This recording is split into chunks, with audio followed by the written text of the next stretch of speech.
Boas noites. Damos então início ao nosso segundo encontro neste percurso em torno das cartas do Apocalipse, das 7 cartas às igrejas do Apocalipse. Colocamos na presença de Deus, fazemos o sinal da cruz.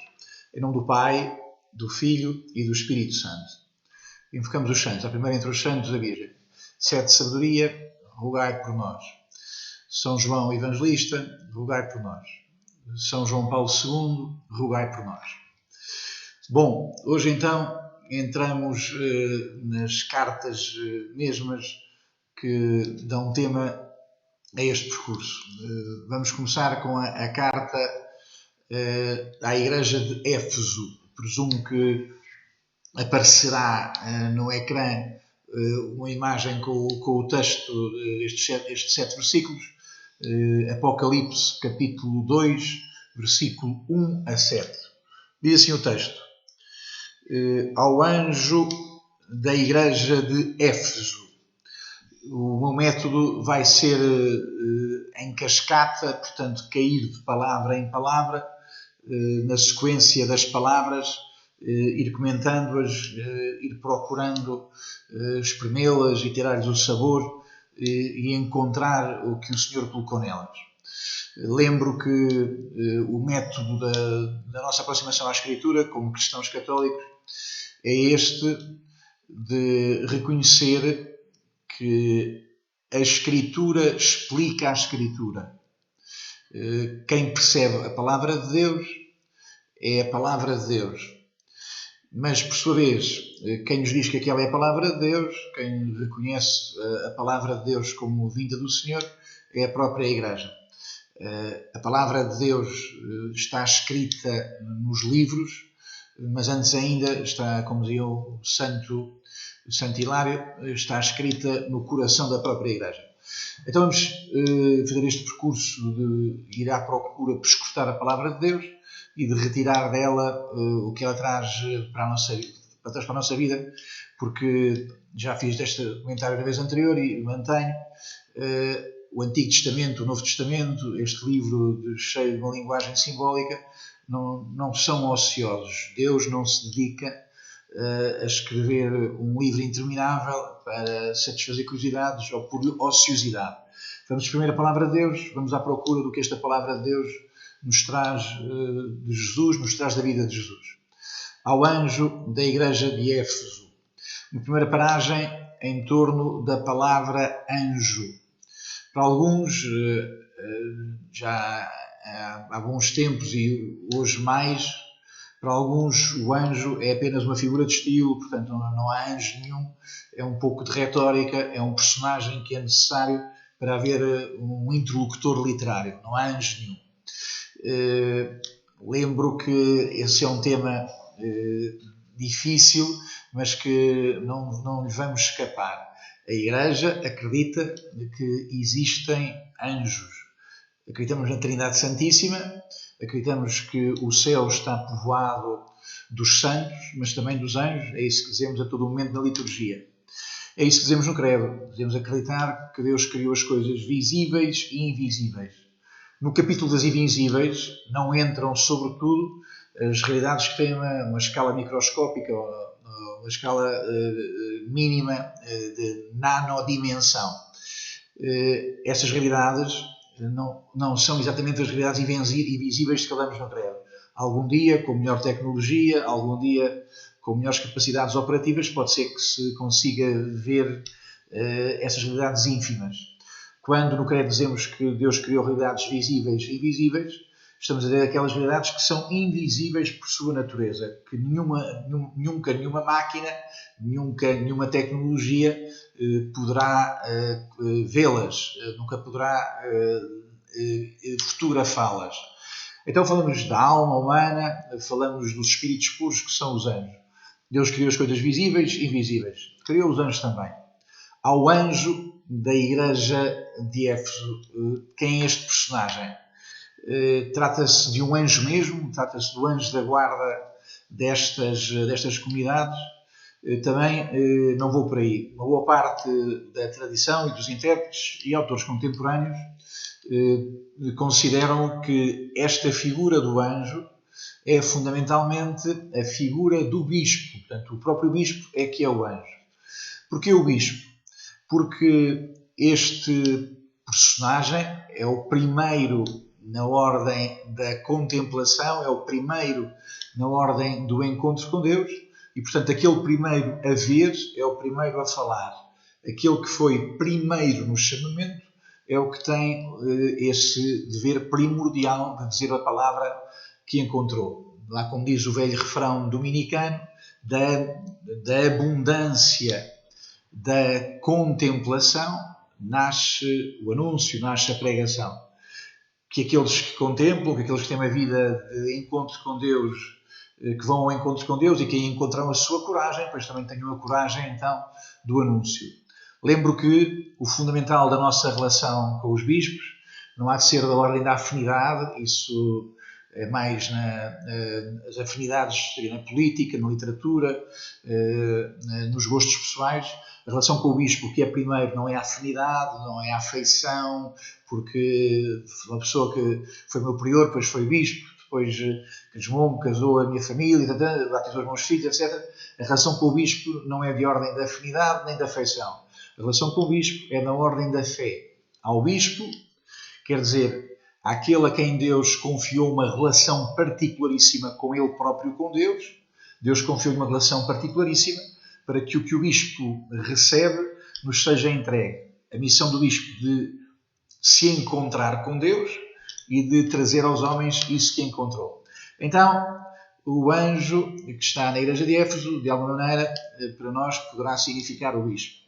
Lembro que na missa, no começo da missa, o sacerdote, o padre, quando começa a missa, tem várias modalidades para começar a missa. Só o bispo é que começa a missa dizendo a paz esteja convosco. A mesma palavra que Jesus usa nas aparições pascais, no dia de Páscoa, Jesus aparece aos apóstolos e diz a paz esteja convosco, o bispo também o usa na liturgia. Como que a dizer-nos que a plenitude dos dons da Páscoa chegam à nossa vida através, então, dos bispos. Bom, ao anjo que está a cuidar desta igreja, ao anjo que tem esta missão, ao anjo da igreja de uma comunidade particular, Éfeso.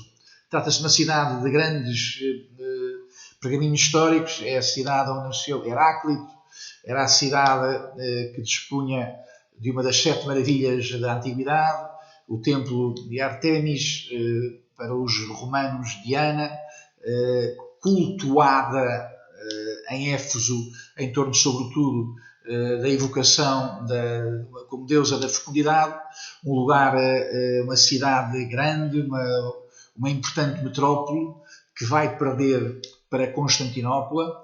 Portanto, um bocadinho o que aconteceu com o Rio de Janeiro, que deu lugar a Brasília, Éfeso perde, ao longo da história, vai perder para a importância de Constantinopla. Há de ser em Éfeso, ainda assim, que haverá o grande concílio em 431,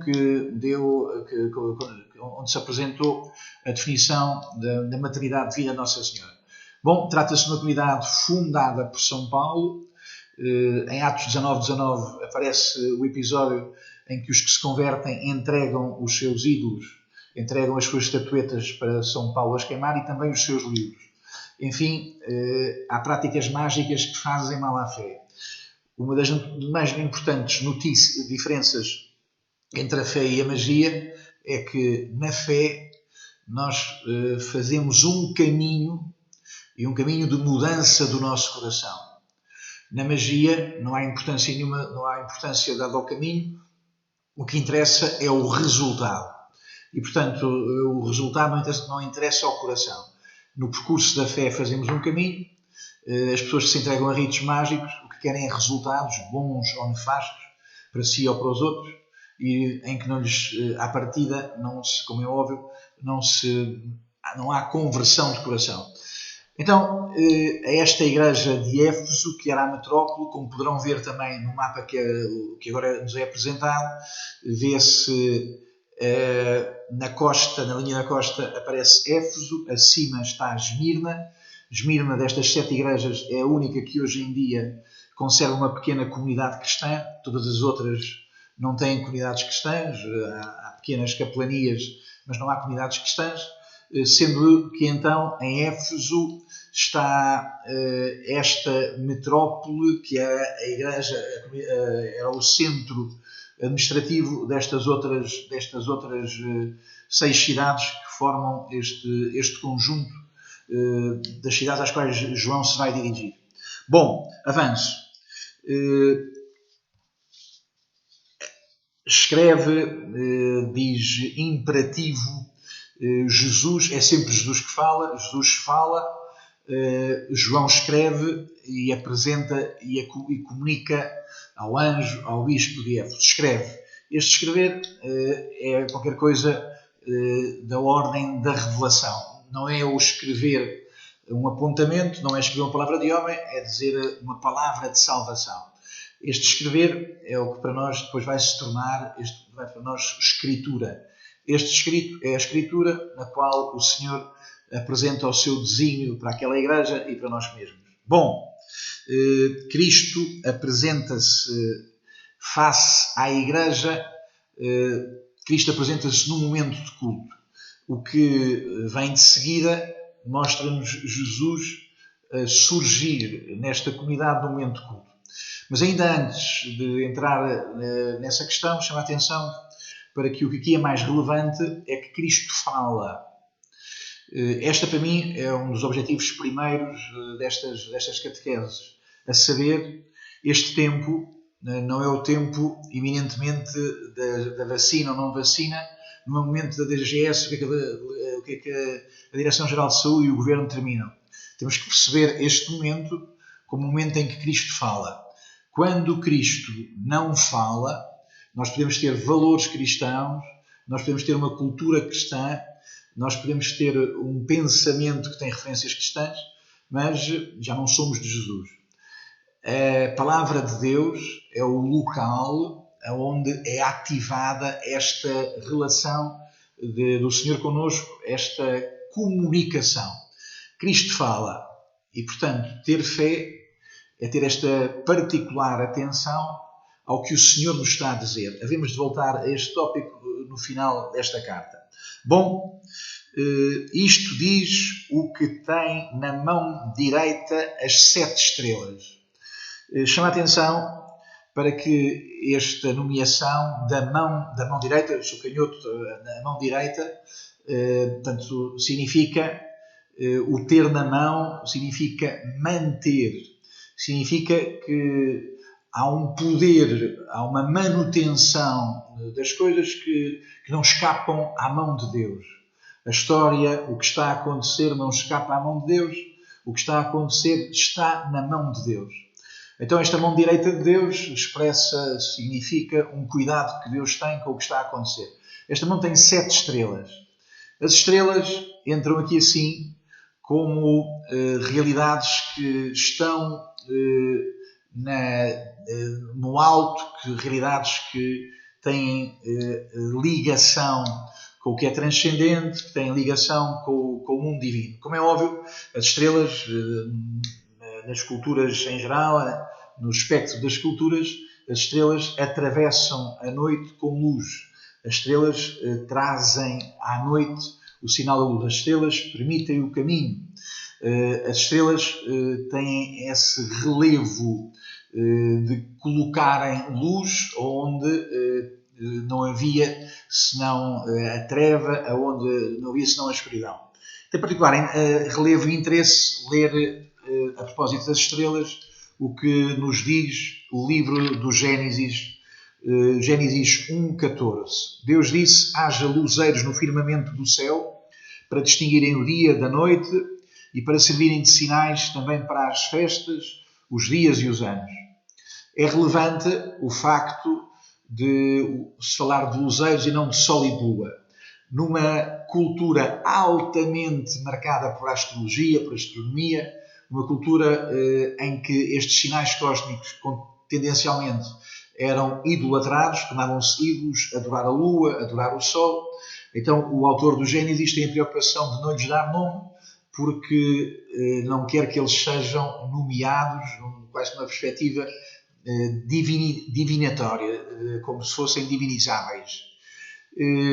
O que é particularmente interessante neste versículo é a indicação de para que é que servem os luzeiros, a saber, para servirem de sinais, para marcar as festas, os dias e os anos.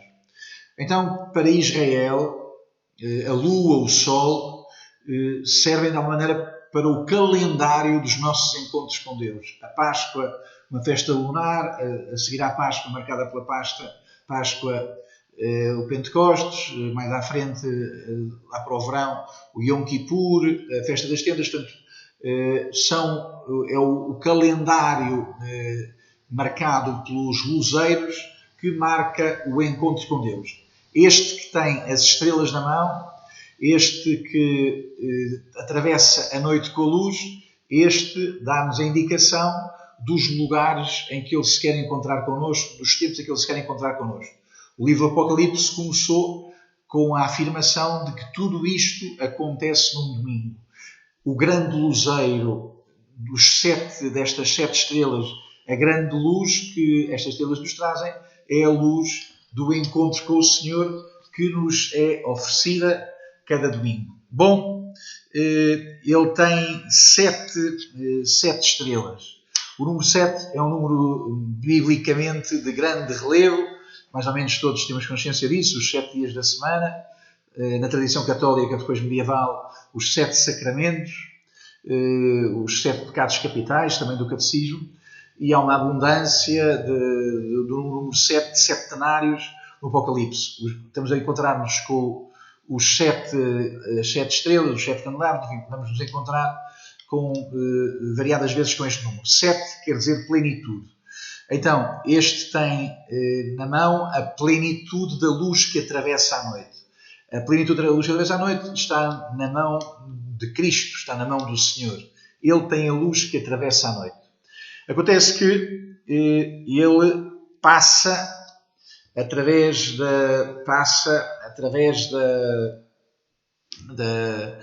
dos candelabros, diz o texto, que isto diz o que tem na mão direita as 7 estrelas, o que caminha no meio dos 7 candelabros de ouro. Os candelabros são uma realidade muito importante na liturgia do Templo de Jerusalém, na liturgia doméstica dos judeus. Muita da liturgia hebraica, que ainda hoje se mantém, é hoje feita em torno destes luzeiros. O mais importante dos grandes luzeiros de Israel, o luzeiro de Israel era a menorá, a palavra que quer dizer também candelabro, e que é um candeeiro de 7 braços. Poderá significar para os judeus a sarça ardente, poderá significar também os 7 dias da semana, sendo que o do meio seria o sábado. O grande candelabro, que também poderão ver agora aqui assim uma réplica que está em Israel, o grande candelabro que estava no templo feito em ouro, os romanos levaram o Tito, levou para Roma, aparece representado no arco de Tito, desapareceu. O fundamentalismo hebraico diz que este candelabro ainda existe por aí escondido. O que é relevante é esta grande atenção a este culto da luz. O candelabro para Israel significava então a sua eleição, a sua iluminação. Bom, desapareceu a menorá no templo e antes disso, uns 2 séculos antes da invasão dos romanos, tinha-se dado também a libertação do templo feita pelos Macabeus, por Judas Macabeu. Judas Macabeu entra no templo, tinha sido profanado pelo Antíoco Epifanes, a abominação da desolação, e portanto quando entram no templo encontram, segundo uma lenda dos judeus, encontram dentro do templo uma última lâmpada que se mantinha acesa e precisavam de 8 dias para fazer, de acordo com os ritos, o azeite abençoado e purificado para poder voltar a haver azeite para o candelabro. E o que interessa é que, miraculosamente para os judeus, dessa única luminária que estava acesa, conseguiram durante 8 dias manter acesa o candelabro, de onde as famílias dos judeus hoje em dia mantêm essa tradição de um candelabro de 9 braços, o do meio que deu luz aos outros, sendo que dessa luz nunca teria faltado no templo. Ora bem, vê-se aqui assim, nesta maneira como o autor do Apocalipse se apresenta. Chegou aquele que é a luz do mundo. Já não é preciso a luz de Israel, a luz antiga. Agora, aquele que é a luz do mundo está no meio de nós. O Senhor esteja convosco. Ele está no meio de nós. É assim que dizemos na liturgia, não é a tradução mais feliz, não é esta agora aqui a questão. O que estamos a celebrar, a chamar a atenção neste momento, é que está no meio de nós, caminha no meio de nós, está connosco aquele que é a luz do mundo. Esta é a nossa esperança, esta é a nossa firmeza, esta é a descoberta da nossa fé. Caminha no meio de nós aquele que é a luz do mundo. Chama atenção para este tema do meio de nós. Particularmente João, no seu Evangelho, começa o Evangelho com o Batista a dizer: está no meio de vós aquele que não conheceis. E depois, no final do Evangelho, Jesus apresenta-se no meio dos seus apóstolos. No começo, está no meio de vós aqueles que não conheceis, e depois da ressurreição está no meio dos apóstolos aquele que, pelo dom de Jesus, pelo dom da vida de Jesus, da ressurreição de Jesus, eles conhecem e reconhecem. Ora bem, uma pequena citação do livro do Levítico 26, 12, onde tem esta afirmação tão bonita, tão simples, tão essencial. Viverei no meio de vós, e serei o vosso Deus, e vós sereis o meu povo. Bom, poderíamos dizer que o ressuscitado tem o seu centro em todo o lado, e o centro é sempre onde está o ressuscitado. Do mesmo modo, lembro que nem sempre percebemos o rumo da história, para onde é que a história vai. Mas na nossa vida, nas dificuldades, e quando a gente não se percebe onde é que isto está a ir, o que é fundamental é não perdermos o centro. Caminha no meio de nós, está no meio de nós, no centro da nossa história, aquele que não abandona o centro da nossa história se nós não nos descentrarmos dele. Bom, em todo o lugar, Jesus é o centro, quando está no centro da nossa vida. Sigo. Diz o versículo 2, conheço as tuas obras, o teu labor, a tua perseverança. Sei que não podes tolerar os malvados e que pusestes à prova os que se dizem apóstolos, mas não o são, e os achastes mentirosos. Um dos esquemas literários do Apocalipse é muito esta repetição de realidades em 3 momentos. Há aqui qualquer coisa que evoca a Trindade. Então, conheço as tuas obras. A grande obra é a obra da criação. Nós só fazemos obras quando criamos. Não fazemos obra porque há coisas vistosas de que somos capazes. Fazemos obra quando a consistência daquilo que fazemos é da nossa relação mesma com Deus. Conheço o teu labor, o teu trabalho, os trabalhos de Jesus, é o nome de um livro importante do século XVI de Portugal, do Frei Tomé de Jesus. O teu trabalho, o trabalho da paixão de Jesus. E conheço a tua perseverança. A perseverança que ele conhece nesta comunidade é a perseverança que nos dá o Espírito Santo. Quando a fidelidade se encontra com oposição, quando a nossa fidelidade encontra oposição, surge a perseverança. A perseverança tem que ver com esta superação da dificuldade e da oposição vivida em fidelidade. É um dom do Espírito Santo resistirmos em perseverança na travessia das nossas dificuldades. Bom, então o Senhor elogia à igreja de Éfeso ela resistir à mentira. E a mentira, então, aquilo que denuncia o falso apóstolo. Se diz mentiras é porque é um falso apóstolo. De alguma maneira, um lugar onde vemos muita mentira é em torno do tema do sofrimento. Surgiu agora, nestes últimos anos, uma ideologia nova chamada o transhumanismo, que tem por objetivo conseguir que as pessoas, com o desenvolvimento da potência técnica, consigam-se estar na vida sem sofrer. A mentira. Eu creio que a mentira poderá ter esta declinação. A ideia de que o sofrimento não tem sentido é uma mentira, que o sofrimento é o absurdo. Esta ideia de que o sofrimento é um absurdo é uma mentira. Esta ideia de que se pode viver sem sofrer é uma mentira. E esta ideia de que há solução para o sofrimento, estamos à procura de solução para o sofrimento. Ora bem, para nós o sofrimento tem sentido, chamamos a isso cruz. O sofrimento é o grande lugar de encontro entre o homem e Deus. O sofrimento é o lugar onde o homem é homem e, portanto, onde Deus vem fazer o gesto que só Deus pode fazer, que é libertá-lo, que é redimi-lo, que é resgatá-lo. A ideia de que pode-se viver sem sofrimento, pode-se viver sem cruz, é uma ideia que torna a vida muito levezinha, é uma ideia que torna a vida desvinculada de qualquer compromisso. E, em terceiro lugar, chama a atenção de que não há solução para o sofrimento para os cristãos. As aspirinas aliviam, os remédios e os médicos aliviam, mas para nós os cristãos nós não dizemos que há solução para o sofrimento. Há salvação do sofrimento.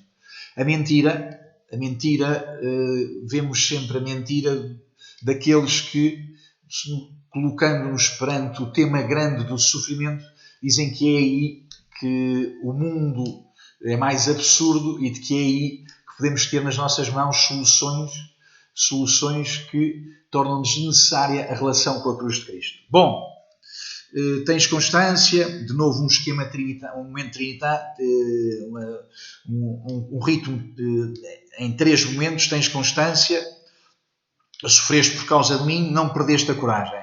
No entanto, tenho uma coisa contra ti, abandonaste o teu primeiro amor. Abandonaste o teu primeiro amor. O que é que está aqui assim em causa? Está em causa a juventude desta igreja, está aqui em causa a maneira como foram bonitos na juventude e que agora se relaxaram e que agora se acomodaram. Talvez também esteja isso em causa. Está aqui em causa um aborrecimento? Sim, talvez também seja isso, um acomodar-se. Agora, o texto leva-nos mais longe. Leva-nos, penso que até ao pecado original. Repito, tenho uma coisa contra ti, abandonaste o teu primeiro amor, aquele momento de relação do homem com Deus, que nós chamamos Éden, aquele momento de relação do homem com Deus, que chamamos Éden. Quando o homem cria Deus, quando o homem quer Deus, chama-se isso comunhão. Quando o homem é sério a querer Deus, chama-se isso obediência. Lembra-te depois de onde caíste, arrepende-te e torna a proceder como no princípio. Estamos aqui assim muito em torno do ambiente do paraíso. Lembra-te de onde caíste, como o Adão e a Eva caíram para fora do paraíso. Arrepende-te de tentar ser feliz sem relação comigo, sem comunhão comigo. Bom, este cair é um verbo que na Bíblia tem fundamentalmente uma conotação moral ou de responsabilidade. Cair não é um acidente. Cair não é um problema de engenharia, não é cair o momento. Cair é uma escolha de ir para fora. Cair é uma escolha má. Cair é cair do lugar onde se está, cair do estado em que se está. Vejam Gálatas 5.4, cair é cair do estado de graça, perder o estado de graça. Também é um verbo que pode ser sinónimo de ser expulso, de fracassar, de falhar, de ser lançado fora do caminho. Sobre este cair, este esquecer-se, como grande ilustração do que é o pecado original, leio um texto mais desconhecido da Escritura e que penso que tem grande densidade. Ezequiel 28, 11, 19. Filho do homem, profere uma lamentação sobre o rei de Tiro. Tu lhe dirás ao rei, ao que tomou nas mãos a sua própria vida. Assim fala o Senhor teu Deus. Tu eras um modelo de perfeição, cheio de sabedoria e beleza admiráveis. Estavas no Éden, no jardim de Deus, estavas coberto de pedras preciosas, sárdico, topázio, diamante, por aí fora. Tinha-te posto um querubim protetor, estavas sobre a montanha santa de Deus, caminhavas entre pedras de fogo. Estavas numa situação de grande proteção, de grande segurança.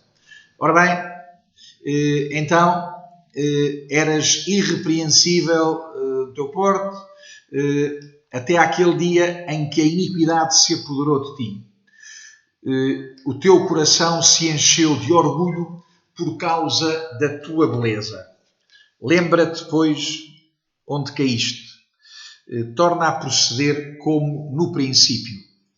Ora bem, eu creio que o que está aqui assim em causa é retomarmos o fervor da fé. Não basta saber que Deus existe. Não basta saber que Deus existe. Não basta batizar os filhos na igreja. Não basta ir a Fátima. Não basta essa relação com Deus em que o desejo não entra. Que paradoxo tão estranho, conhecer Deus, saber de Deus e não desejar Deus e não procurar Deus. Volta a esta relação de desejo em que não só sabes que Deus existe, mas que desejas ir ao encontro deste Deus que existe. Bom, se não procederes assim, se não te arrependeres, se não voltares a esta comunhão, eu venho ter contigo e retirarei o teu candelabro do seu lugar.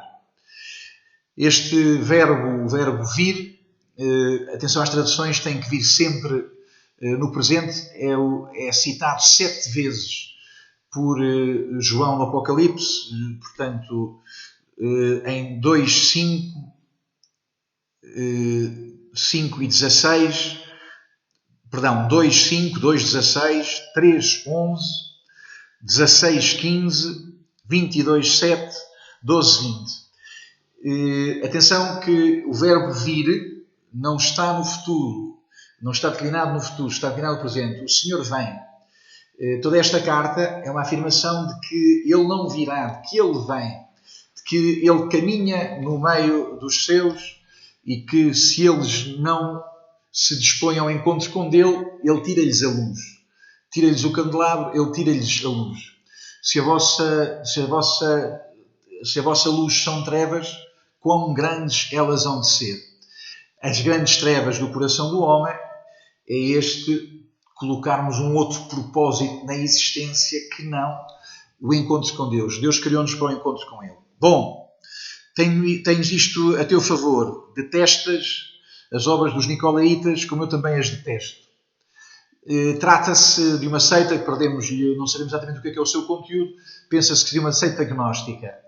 O gnosticismo é um nome que foi dado no século XIX às seitas que, nos primeiros séculos, se afirmavam que, com uma sabedoria que não é da cruz de Jesus, com uma sabedoria que não passa pela fé de Jesus, com uma sabedoria que é um treino das partes espirituais da minha vida, esta mix hoje de muitas pessoas que fazem percursos pelas religiões orientais anda muito pelo gnosticismo. O Papa Francisco dizia, há pouco falando no documento sobre a santidade, dizia que o gnosticismo supõe uma fé fechada no subjetivismo, onde apenas interessa uma determinada experiência de raciocínios e conhecimentos que supostamente confortam e iluminam, mas em última instância a pessoa fica enclausurada na imanência da sua própria razão e dos seus sentimentos. O que me interessa no gnosticismo é o que eu penso e como é que eu me sinto. E, portanto, a realidade já não é qualquer coisa fora de mim. O que é fundamental é, para eu estar bem, para eu me sentir bem, é como eu me sinto. Se isso tem relação com a realidade já não interessa. A única coisa que eu procuro é um termómetro sobre as minhas emoções interiores. Bom, estou a chegar ao fim. Quem tem ouvidos, ouça o que o Espírito diz às igrejas. A carta termina como começou. Escreve para falar, escreve para dizer. Tens aí as escrituras. E a carta termina a dizer, quem tem ouvidos, ouça o que o Espírito do Senhor diz às igrejas. Deus fala. Lá está um sinal de que perdemos o humor primeiro, se deixarmos de ter uma relação com Deus como se Deus não nos falasse. Deus deixou uma doutrina, deixou uns mandamentos, deixou umas coisas que a gente não percebe bem, uns mistérios que a gente não percebe bem. Deus fala. Bom, então este Deus que fala coloca-nos perante esta chamada a uma responsabilidade. Que não fujamos à responsabilidade de nos encontrar com Deus na ansiedade. A ansiedade é uma manifestação primeira, uma manifestação superficial de estados de angústia que estão cá por trás. A ansiedade é um sinal que cá por dentro há um vulcão de angústia. Que não nos deixemos ficar tão pouco naquilo que eu chamaria a demagogia.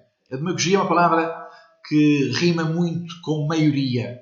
Deus está a falar às igrejas que não sejamos pessoas ansiosas, que não sejamos pessoas que se deixam estar com as maiorias, que não tentemos também resolver as nossas dificuldades com atividades e atividades que são modalidades de não prestarmos atenção ao que Deus está a dizer às igrejas.